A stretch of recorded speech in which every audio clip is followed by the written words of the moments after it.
मुरली अमृत की धारा है धारा, जो देती दुखों से किनारा। मुरली अमृत की धारा है धारा, जो देती दुखों से किनारा। भूले जीवन में हो जाए शिव बाबा मुरली में समझाए। भूले जीवन में हो जाए शिव बाबा। ओम शांति। आज की तारीख है 16/8/2024 के बाबा के साकार महावाक्य। मीठे बच्चे, मैं विदेही बाप तुम देहधारियों को विदेही बनाने के लिए पढ़ाता हूँ। यह है नई बात जो बच्चे ही समझते हैं। बाबा ने प्रश्न पूछा, बाबा को एक ही बात बार बार समझाने की आवश्यकता क्यों पड़ती है? बाबा ने उत्तर दिया, क्योंकि बच्चे घड़ी घड़ी भूल जाते हैं। कोई बच्चे कहते हैं बाबा तो वही बात बार बार समझाते हैं। बाबा कहते, बच्चे मुझे ज़रूर वही बात सुनानी पड़े, क्योंकि तुम भूल जाते हो। तुम्हें माया के तूफान हैरान करते हैं। अगर मैं रोज़ खबरदार ना करूं तो तुम माया के तूफानों से हार खा लेंगे। अभी तक तुम सतो प्रधान कहाँ बने हो? जब बन जाएंगे तब सुनाना बंद कर देंगे। ओम शांति। इसको विचित्र रूहानी पढ़ाई भी कहा जाता है। नई दुनिया सतयुग में भी देहधारी ही एक दो को पढ़ाते हैं। नॉलेज तो सब पढ़ाते हैं, यहाँ भी पढ़ाते हैं। वे सब देहधारी एक दो को पढ़ाते हैं। ऐसे कभी नहीं होगा कि विदेही बाप या रूहानी बाप पढ़ाते हों। शास्त्रों में भी श्री कृष्ण भगवानुवाच लिख दिया है। वह भी जिस्मानी हो गया। यह नई बात सुनकर मूंझ जाते हैं। तुम्हारे में भी नंबरवार पुरुषार्थ अनुसार समझते हैं कि रूहानी बाप हम रूहों को पढ़ाते हैं। यह है नई बात। सिर्फ इस संगम पर ही बाप खुद आकर कहते हैं, इस द्वारा मैं तुमको पढ़ाता हूँ। ज्ञान का सागर, शांति का सागर, सब आत्माओं का बाप भी वही है। यह समझ की बात है ना। देखने में तो कुछ नहीं आता। आत्मा ही है मुख्य है और वह अविनाशी है। शरीर तो विनाशी है। अभी वह अविनाशी आत्मा बैठ पढ़ाती है। भल तुम सामने देखते हो, यह तो साकार में शरीर बैठा है, परंतु यह तुम जानते हो, यह ज्ञान देहधारी नहीं देते हैं। ज्ञान देने वाला विदेही बाप है। कैसे देते हैं वह भी तुम समझते हो। मनुष्य तो बड़ा मुश्किल समझते हैं। कितना तुमको माथा मारना पड़ता है यह निश्चय कराने के लिए। वह तो कह देते, निराकार का कोई नाम रूप देश काल ही नहीं है। वह बाप खुद बैठ पढ़ाते हैं। कहते हैं, मैं सब आत्माओं का बाप हूँ, जिसको तुम देख नहीं सकते हो। समझते हो वह विदेही है। ज्ञान, आनंद, प्रेम का सागर है। वह कैसे पढ़ाएंगे? बाप खुद समझाते हैं। मैं कैसे आता हूँ, किसका आधार लेता हूँ। मैं कोई गर्भ से जन्म नहीं लेता हूँ। मैं कभी मनुष्य व देवता नहीं बनता हूँ। देवता भी शरीर लेते हैं। मैं तो सदैव अशरीरी ही रहता हूँ। मेरा ही ड्रामा में यह पाठ है, जो मैं कभी पुनर्जन्म में नहीं आता हूँ। जब बाबा का शरीर ही नहीं तो पुनर्जन्म में कैसे आ सकते हैं? तो ये समझ की बात है ना। देखने में तो आता ही नहीं। वह तो समझते हैं श्री कृष्ण भगवानुवाच, भक्ति मार्ग में रथ भी कैसे बैठ बनाया है। बाप कहते हैं, बच्चे तुम मूंझते तो नहीं हो? अगर कुछ नहीं समझते हो तो बाप से आकर समझो। यूं तो बिगर पूछे भी बाप सब कुछ समझाते रहते हैं। तुमको कुछ भी पूछने की दरकार नहीं है। मैं इस पुरुषोत्तम संगम युग पर ही अवतार लेता हूँ। मेरा जन्म भी वंडरफुल है। तुम बच्चों को भी वंडर लगता है। कितना बड़े से बड़ा इम्तिहान पास कराते हैं। बहुत बड़े से बड़ा विश्व का मालिक बनाने के लिए पढ़ाते हैं। वंडरफुल बात है ना। हे आत्माओं, हर 5 या वर्ष बाद मैं तुम्हारी सर्विस में आता हूँ। आत्माओं को पढ़ाते हैं ना। कल्प कल्प कल्प के संगम युगे तुम्हारी सेवा में आता हूँ। आधा कल्प तुम पुकारते आए हो, हे बाबा, हे पतित पावन आओ। श्री कृष्ण को कोई पतित पावन नहीं कहते हैं। पतित पावन परम पिता परमात्मा को ही कहते हैं। तो बाबा को भी आना पड़ेगा पतितों को पावन बनाने। इसलिए कहा जाता है अकाल मूर्त सत बाबा, अकाल मूर्त सत टीचर, अकाल मूर्त सत गुरु। सिख लोगों के भी बहुत अच्छे स्लोगन हैं, परंतु उन्हों को ये पता नहीं है कि सतगुरु अकाल मूर्त आते कब हैं। यह भी गायन है, मनुष्य से देवता किए करत न लागी बार, कब आकर मनुष्य को देवता बनाते हैं। वही सर्व की सदगति करने वाला है। यह तो पक्का निश्चय होना चाहिए। क्या आकर कहते हैं, सिर्फ कहते हैं मन मना भव, उसका अर्थ भी समझाते हैं और कोई भी अर्थ नहीं समझाते। तुमको सतगुरु अकाल मूर्त बैठ समझाते हैं इस देह द्वारा कि अपने को आत्मा समझो। तो यह समझना चाहिए विश्व का मालिक बनाने के लिए बाप को आना पड़ता है। तुम बच्चों की सेवा में समझाते हैं, हे रूहानी बच्चों, तुम सतो प्रधान थे फिर तमो प्रधान बने। यह सृष्टि का चक्कर फिरता है ना। पावन दुनिया इन देवताओं की ही थी। वह सब कहाँ गए यह किसको भी पता नहीं। मूंझे हुए हैं। बाप आकर तुमको समझदार बनाते हैं। बच्चे, मैं एक ही बार आता हूँ। पावन दुनिया में मैं आऊँ ही क्यों। वहाँ तो काल आ नहीं सकता।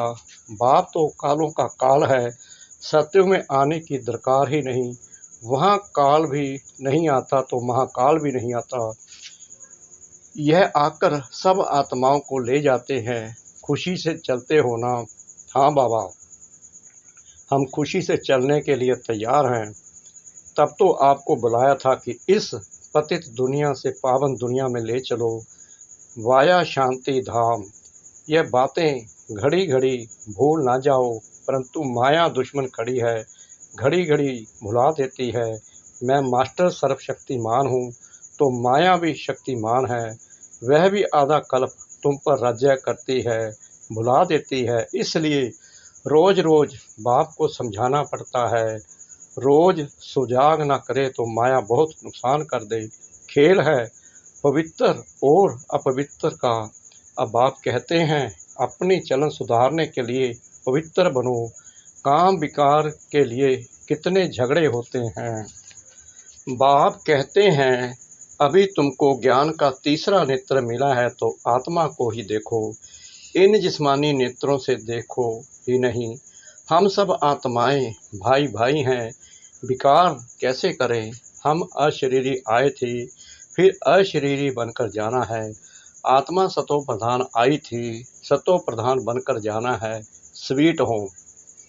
मुख्य है ही पवित्रता की बात। मनुष्य कहते हैं रोज वही बात समझाते हैं। यह तो ठीक है, परंतु जो समझाया जाता है उस पर चले भी ना। करने के लिए समझाया जाता है, परंतु कोई चलते थोड़ी हैं।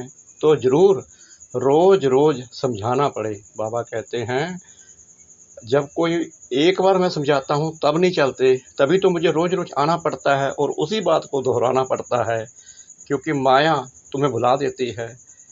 ऐसे थोड़ी कहते हैं बाबा, आप जो रोज समझाते हो वह हमने अच्छी रीति समझ लिया है। वाह बाबा वाह। अब हम तमो प्रधान से सतो प्रधान बन जाएंगे। आप छूटे ऐसे कहते हैं क्या। इसलिए बाबा को रोज समझाना पड़ता है। बात तो एक ही है, परंतु करते नहीं है ना। बाप को याद ही नहीं करते हैं। कहते हैं बाबा घड़ी घड़ी भूल जाते हैं। बाप को घड़ी घड़ी कहना पड़ता है याद दिलाने लिए। तुम भी एक दो को यही समझाओ, अपने को आत्मा समझ परमात्मा को याद करो तो तुम्हारे पाप कट जाए। और कोई उपाय नहीं। शुरू और अंत में यही बात कहते हैं, याद से ही सतो प्रधान बनना है। खुद ही लिखते हैं बाबा माया के तूफान भुला देते हैं। तो क्या बाप सावधान ना करे, छोड़ दे? बाप जानते हैं नंबर वार पुरुषार्थ अनुसार है। जब तक सतो प्रधान नहीं बने हैं जा नहीं सकते हैं। लड़ाई का भी कनेक्शन है ना। लड़ाई लगेगी, ज्ञान तो 1 सेकंड का है। बेहद के बाप को पाया, अब उनसे बेहद का सुख तब मिलेगा जब पवित्र बनेंगे। पुरुषार्थ अच्छी रीति करना है। कहीं तो कुछ भी समझते नहीं हैं। बाप को याद करने का अकल भी नहीं आता है। कभी यह पढ़ाई तो पढ़ी नहीं है।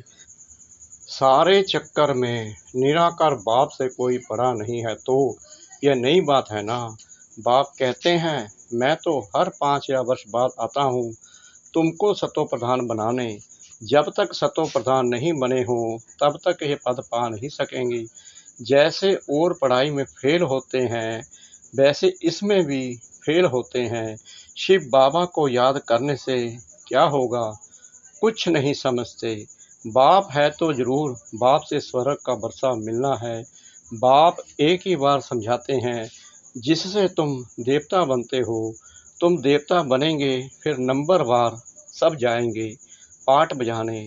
इतनी सब बातें बुढ़ियों आदि की बुद्धि में बैठ न सके तो बाप कहते हैं अपने को आत्मा समझ बाप को याद करो बस। वही शिव बाबा सब आत्माओं का बाप है। शरीर का बाप तो हर एक का अपना अपना है। शिव बाबा तो है निराकार। उनको याद करते करते पवित्र बन शरीर छोड़ फिर बाप के पास जाकर पहुंचना है। बाप समझाते तो बहुत हैं परंतु सब एक रस नहीं समझते हैं। माया भुला देती है। इनको युद्ध कहा जाता है। बाप कितना अच्छी रीति बैठ समझाते हैं, कितनी बातों की स्मृति देते हैं। मुख्य जो भूली हुए हैं उनकी लिस्ट बनाओ। एक बाप सर्वव्यापी की भगवानुवाच, मैं सर्वव्यापी नहीं हूँ। सर्वव्यापी तो 5 विकार हैं, ये बड़ी भारी भूल है। गीता का भगवान श्री कृष्ण नहीं, परम पिता परमात्मा शिव है। इन भूलों को सुधारो तो देवता बन जाएंगे। परंतु ऐसे कभी कोई बच्चे ने लिखा नहीं है कि ऐसे हमने समझाया कि इन भूलों के कारण ही भारत पावन से पतित बना है। वह भी बताना पड़े। भगवान सर्वव्यापी हो कैसे सकता। भगवान तो एक है जो सुप्रीम बाप, सुप्रीम टीचर, सुप्रीम सतगुरु है।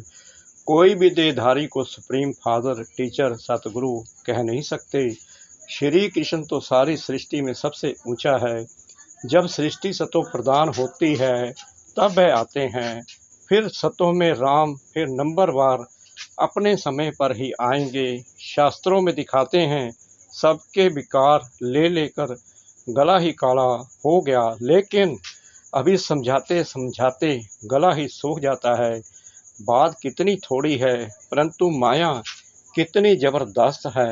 हर एक अपने दिल से पूछे, हम ऐसे गुणवान सतो प्रधान बने हैं।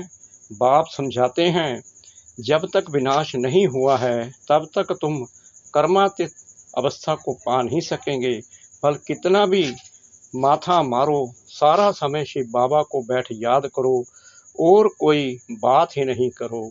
बस बाबा लड़ाई से पहले मैं कर्मातीत अवस्था को पाकर दिखाऊंगा। ऐसा कोई निकले, ऐसा ड्रामा में हो नहीं सकता। पहले नंबर में तो एक ही जाना है। यह भी कहते हैं हमको कितना माथा मारना पड़ता है। माया तो और ही रुस्तम बनकर आती है। बाबा खुद कहते हैं मेरे तो बाजू में एकदम शिव बाबा बैठा है तो भी मैं याद नहीं कर सकता हूँ, भूल जाता हूँ। कौन कहते हैं? ब्रह्मा बाबा। समझाता हूँ मेरे साथ बाबा है फिर मुझे भी तो याद करना पड़ता है। जैसे तुम करते हो ऐसे नहीं, मैं तो साथ हूँ, इसमें ही खुश हो जाना है। नहीं, मुझे भी कहते हैं निरंतर याद करो, साथ वाले तुम रुस्तम हो, तुमको तो और ही जास्ती तूफान आएंगे, नहीं तो बच्चों को कैसे समझा सकेंगे, ये सब तूफान तो तुमसे पास होंगे। मैं उनके इतने नज़दीक बैठे हुए भी कर्मातीत अवस्था को पा नहीं सकता हूँ, तो फिर दूसरा कौन बनेगा। यह मंजिल बहुत ऊंची है। ड्रामा अनुसार सब पुरुषार्थ करते रहते हैं, भल कोई ऐसी कोशिश करके दिखाए। बाबा, हम आपसे पहले कर्मातीत अवस्था को पाकर यह बनकर दिखाते हैं। हो नहीं सकता, यह ड्रामा बना बनाया है। तुमको पुरुषार्थ बहुत करना है। मुख्य सारी बात है कैरेक्टर्स की। देवताओं के कैरेक्टर्स और पतित मनुष्यों के कैरेक्टर्स में कितना फर्क है। तुमको विकारी से निर्विकारी बनाने वाला शिव बाबा है, तो अब पुरुषार्थ कर बाप को याद करना पड़े, भूलो नहीं। बाकी अबलाएं बिचारी परवश हैं, अर्थात रावण के वश हैं, तो क्या कर सकती हैं। तुम हो राम ईश्वर के वश, वह है रावण के वश, तो युद्ध चलती है। बाकी राम और रावण की युद्ध नहीं होती है। बाप तुम बच्चों को भिन्न भिन्न प्रकार से रोज समझाते हैं। मीठे मीठे बच्चों, अपने को सुधारते जाओ। रोज रात को पोता महल देखो, सारे दिन में कोई असुरी चलन तो नहीं चली। बगीचे में फूल नंबर बार तो होते ही हैं, दो एक जैसे कभी हो नहीं सकते। सभी आत्माओं को अपना अपना पाठ मिला हुआ है, हर एक एक्टर्स पाठ बजाते ही रहते हैं। बाप भी आकर स्थापना का कार्य करके ही छोड़ते हैं। हर 5 या वर्ष के बाद आकर विश्व का मालिक बना ही देते हैं। बेहद के बाप है ना, तो जरूर नई दुनिया का बरसा देंगे। अच्छा, मीठे मीठे सिकला दे बच्चों प्रति माता पिता बाप दादा का याद प्यार और गुड मॉर्निंग। रूहानी बाप की रूहानी बच्चों को नमस्ते। हम रूहानी बच्चों की रूहानी बाप दादा को श्रद्धा भरी प्रेम भरी नमस्ते। शुक्रिया बाबा, शुक्रिया बाबा, शुक्रिया बाबा। इस मीठी मीठी मीठी मुरली के लिए धारणा के लिए मुख्य सार नंबर 1, ज्ञान के तीसरे नेत्र से आत्मा को ही देखना है, जिस्मानी नेत्रों से देखना ही नहीं है। अशरीरी बनने का अभ्यास करना है। नंबर 2, बाप की याद से अपने देवी करैक्टर बनाने हैं। अपने दिल से पूछना है कि हम कहाँ तक गुणवान बने हैं, हमने सारे दिन में असुरी चलन तो नहीं चली है।